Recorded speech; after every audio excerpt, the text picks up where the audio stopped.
Iran ఒకవైపున America చెప్పు చేతల్లో నడుస్తున్నది.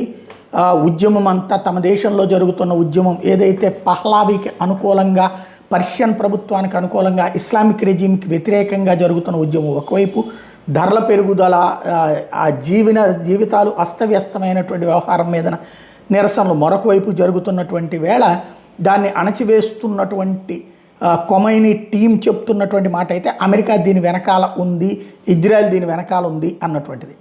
అయితే ఇప్పటిదాకా అట్లాంటిది ఏమీ డైరెక్ట్గా మాట్లాడని ట్రంప్ ఇప్పుడు తాజాగా ఇరాన్లో స్వతంత్రం కోరుకునేటటువంటి ప్రజలకి మేము మద్దతుగా నిలబడతాం, అవసరమైతే ఏ చర్యకైనా మేము రెడీ అవుతాం అన్నటువంటి విషయాన్ని ప్రకటించుకొచ్చాడు.